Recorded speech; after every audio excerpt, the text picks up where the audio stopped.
Sir గత 4 సంవత్సరాలుగా మీరు ఇక్కడ కష్టపడుతున్నారు. ఈ 4 సంవత్సరాల ఎక్స్పీరియన్స్‌లో ఇక్కడ ఫండమెంటల్‌గా ఇక్కడున్న సమస్య మీరు రాగానే, మీకు గెలవంగానే, మీరు అధికారం రాగానే ఏ సమస్య మీరు టేకప్ చేయాలి అనే ఒక ప్రధానమైన సమస్య మీరు అబ్జర్వ్ చేశారు మీ నియోజకవర్గంలో? 2021 అక్టోబర్ 15 విజయదశమి నాడు అడుగుపెట్టాను. నేటికి 2.5 సంవత్సరాలు దాటిందంటే 4 సంవత్సరాలు కాదు. కానీ అతి తక్కువ కాలంలోనే అతి చేరువుగా ప్రజల మనసులకి, ప్రజలందరికీ ప్రేమ అభిమానంతో దగ్గర కాగలిగా, వాళ్ళ సమస్య నా సమస్యగా చూడగలిగా, వాళ్ళ కష్టాన్ని, వాళ్ళ ఇష్టాల్ని, వారి సమస్యల్ని అన్నీ కూడా తెలుసుకున్న వ్యక్తిని నేను.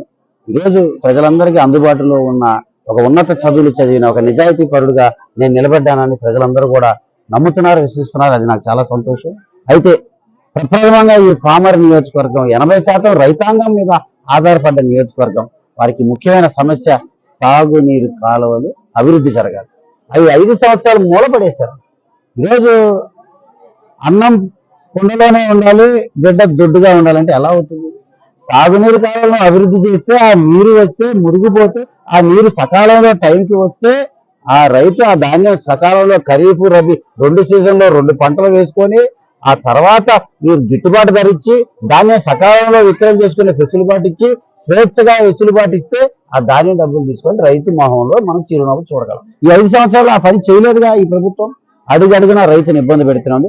రైతు కష్టాలు తీర్చడానికి సాగునీటి కాలువలు కానీ, రైతుకి స్వేచ్ఛ కలిగించడం కానీ, ఈ రాబందుల కేంద్రం ఆర్బీకే కేంద్రం ద్వారా రైతు పడుతున్న కష్టాలు, ఇక్కట్లు, కడగలని దూరం చేయటమే మా ప్రధాన కర్తవ్యం. 2 ఇళ్ల స్థలాలు. ఇళ్ల స్థలాలు అనేది ఒక కళగా మిగిలిపోయింది, ఒక మాయగా అయిపోయింది. అక్రమార్కుడు, దుర్మార్గుడు ఈ వైకాపా పాలకుల చేతిలో ఇళ్ల స్థలాల కళగానే మిగిలిపోయింది. ఆ కళను సాకారం చేయడానికి తెలుగుదేశం కట్టించివ్వటానికి తెలుగుదేశం సిద్ధంగా ఉంది.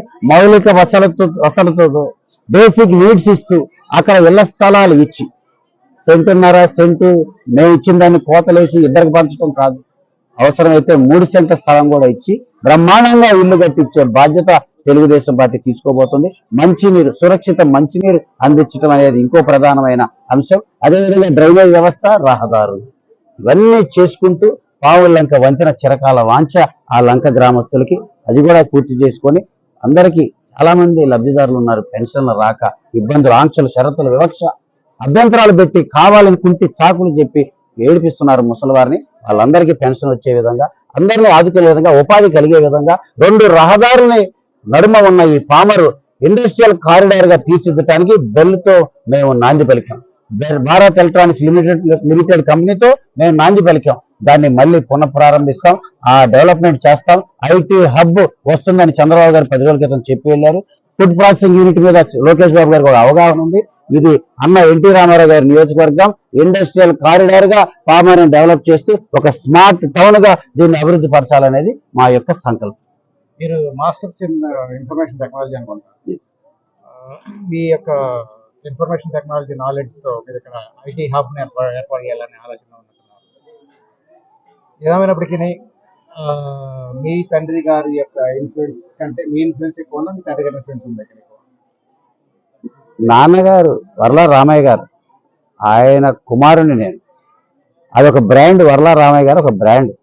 ఆయన అందించిన సేవలు అన్ని కాదు. ఆయన దగ్గరగా గమనిస్తే ఆయన కంటే మంచి వ్యక్తి ఇంకొకరు ఉండరు. కొంతమంది ఆయన డిపార్ట్మెంట్ కమాండింగ్ స్టైల్, ఆయన వాయిస్ ఇది చూసి దగ్గర రావడానికి సమయం తీసుకుంటారు అంతే. కానీ ఆ సమయం వాళ్ళే ఆలస్యం చేసుకుంటున్నారు అంతే. దగ్గరకు రండి, ఆయన దగ్గరగా చూడండి. ఆయన నాకంటే చాలా మంచి వ్యక్తి, అది గమనించాలని విజ్ఞప్తి చేస్తున్నా. నాన్నగారి బ్రాండ్తో ఆయన కుమారుడిగా నేను వచ్చిన మాట వాస్తవం. ఆయన విధేయతను మెచ్చి నాకు ఇచ్చిన సీట్ ఇది. కానీ నాన్నగారికి మించి కష్టపడదామనే ఒక దృఢ సంకల్పంతో ఎటువంటి గ్యాప్స్ లేకుండా అందరినీ కలుపుకెళ్లే క్రమంలో ముందుకెళ్తాను. మీరు పూర్తిగా రిలయన్స్ ఉన్నారా? 100%. ఇక్కడ 3 సార్లు తెలుగుదేశం జెండా ఎగరలేదంటే సరైన కారణాలు ఉన్నాయి, కొన్ని బలమైన కారణాలు ఉన్నాయి. అవన్నీ సెటిల్ చేస్తాం.